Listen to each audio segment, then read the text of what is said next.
आपण ऐकत आहात जगद्गुरु तत्वदर्शी संत रामपालजी महाराज यांच्याद्वारे लिखित पुस्तक हिंदू साहेबांना नाही समजले गीता वेद पुराण. विषय सनातनी पूजेची पुनर्स्थापना. मी म्हणजे लेखक तसेच 90% माझे अनुयायी हिंदू आहोत.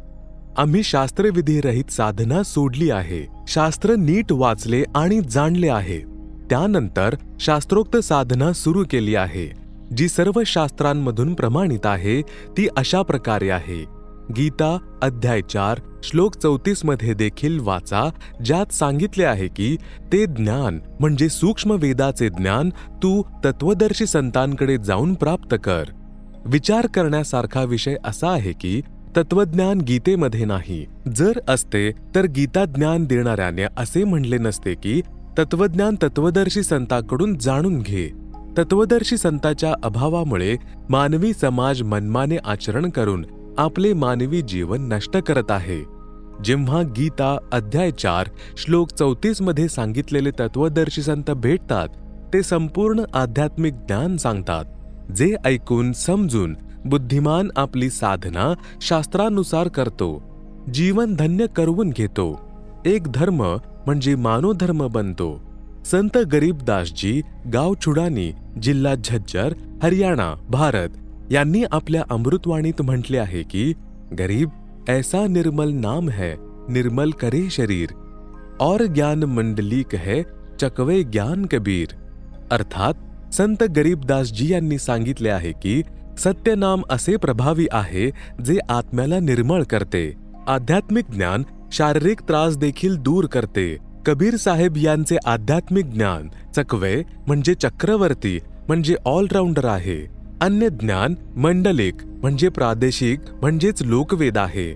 संत गरीबदासजी यांना 10 वर्षाच्या वयात परमात्मा सर्वोपरी लोक सनातन परमधाम म्हणजेच सतलोकातून येऊन गाव चुडानी, जिल्हा झज्जर, हरियाणामध्ये भेटले होते.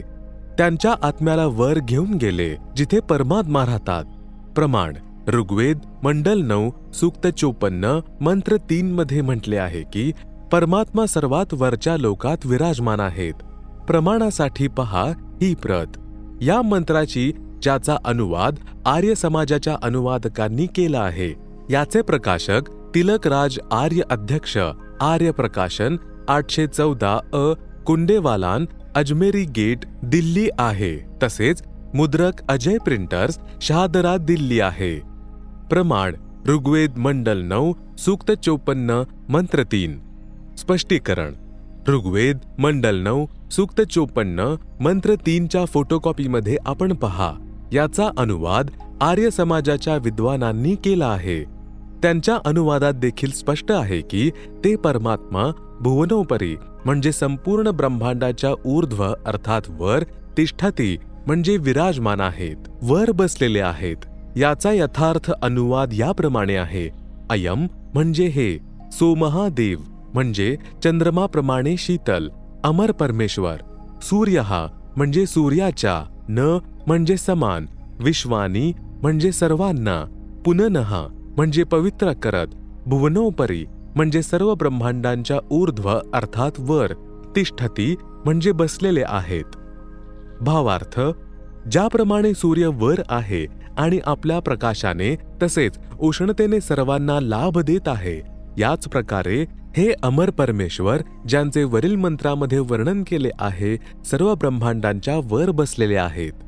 कबीर परमेश्वरजी यांनी त्याच परमेश्वरांनी संत गरीबदासजी यांना वर नेऊन पुन्हा पृथ्वीवर सोडले होते. त्यांना मृत समजून अंतिम संस्कारासाठी चितेवर ठेवले होते. ते अचानक जिवंत झाले. पुढे 51 वर्ष जगले. एकूण 61 वर्ष जगले. त्यांना परमात्मा यांनी संपूर्ण आध्यात्म ज्ञान म्हणजे तत्वज्ञान म्हणजेच सूक्ष्म वेद सांगितला. त्यांचा ज्ञानयोग खोलला. त्यानंतर संत गरीबदासजी यांनी सांगितले की कुळाचे मालक एकच आहेत. ते परमक्षर ब्रह्म म्हणजे सत्यपुरुष आहेत. विश्वातील सर्व प्राणी त्यांचीच मुले आहेत. वर्तमानातील धर्मगुरूंनी भ्रमामुळे धर्माच्या भिंती उभ्या करून ठेवल्या आहेत. गरीब वही मुहम्मद वही महादेव, वही आदम वही ब्रह्मा, गरीबदास दूसरा कोई नहीं, देख आपने घरमा. अर्थात संत गरीबदासजी यांनी सांगितले आहे की हजरत मुहम्मदजी शिवलोकातून आलेले आत्मा होते, म्हणून मुसलमान धर्माचे प्रवर्तक देखील परमात्मा शिव यांचा विशेष आत्मा आहे. बाबा आदमविषयी सांगितले जाते की हे ब्रह्माजी यांच्या लोकातून खाली आलेले होते. यामुळे ब्रह्माजी व आदमजी यांचे मूळ निवासस्थान एकच आहे. जर माझ्या बोलण्यावर पूर्ण विश्वास होत नसेल तर आपले घर म्हणजे शरीररूपी महालात माझ्याकडून सांगितलेली साधना करून बघा.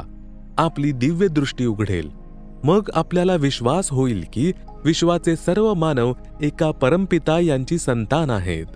विचार करा, मुसलमान धर्माची सुरुवात हजरत ईसाजी यांच्या जन्माच्या जवळपास 450 वर्षानंतर झाली. आदि शंकराचार्यजी यांचा जन्म ईसाजी यांच्या 508 वर्षांपूर्वी झाला, ज्याने सनातन धर्माला म्हणजे पंथाला हिंदू नाव देखील दिले.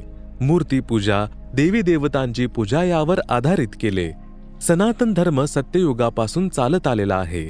यामुळे हजरत ईसाजी, हजरत मुसाजी, हजरत आदमजी आणि हजरत मुहम्मदजी यांचे जीव पूर्वी सनातनी होते. म्हणून विश्वाचे सर्व प्राणी एका परमात्म्याची मुले आहेत, एका परमेश्वराचे अंश आहेत. माझा म्हणजे रामपाल दासाचा विचार हा आहे की जीव हमारी जाती है, पानव धर्म हमारा, हिंदू मुस्लिम सिख ईसाई धर्म नहीं कोई न्यारा. अध्यात्म ज्ञान विज्ञानाने सिद्ध करतो की विश्वाचे प्राणी एक परमात्मा यांची मुले आहेत. जे आपल्या त्या पित्याजवळ जाण्यासाठी इच्छुक आहेत, त्यांच्याच जवळ जाण्यासाठी वेगवेगळ्या भक्तीचे उपाय करत आहेत. आता संत गरीबदासजी यांच्या वाणीच्या आधारे विश्वातील मानवाच्या एकतेला जाणूया. संत गरीबदासजी यांच्या उपरोक्त वाणीचा भावार्थ आहे की विश्वातील सर्व मानवांच्या म्हणजे स्त्री पुरुषांच्या शरीराची संरचना एक समान आहे. प्रत्येक मानवाच्या म्हणजे स्त्री पुरुषाच्या शरीरात कमळदल म्हणजेच कमळचक्र बनलेले आहेत. मानव शरीरातच मोक्ष प्राप्त केला जाऊ शकतो. मोक्ष प्राप्ती म्हणजे त्या लोकात जाण्याचा एकच मार्ग आहे ज्यात परमात्मा म्हणजे परमक्षर ब्रह्म निवास करतात. ते स्थान ते परमपद आहे, ज्याच्याविषयी गीता अध्याय 15 श्लोक 4 मध्ये वर्णन आहे. म्हटले आहे की तत्वज्ञान प्राप्त झाल्यानंतर परमेश्वराच्या त्या परमपदाचा शोध घेतला पाहिजे, जिथे गेल्यावर साधक पुन्हा परतून संसारात कधीही येत नाही. ज्या परमेश्वरापासून संसाररूपी वृक्षाची प्रवृत्ती विस्ताराला प्राप्त झाली आहे, म्हणजे ज्याने सृष्टीची उत्पत्ती केली आहे, जे सर्वांचे पालनपोषण करणारे आहेत, त्यांची भक्ती करा. प्रमाणासाठी दाखवत आहे फोटोकॉपी गीता अध्याय 15 श्लोक 4 ची, ज्याचे अनुवादक श्री जयदयाल गोयंदकाजी आहेत, प्रकाशक व मुद्रक आहेत, गीता प्रेस, गोरखपूर.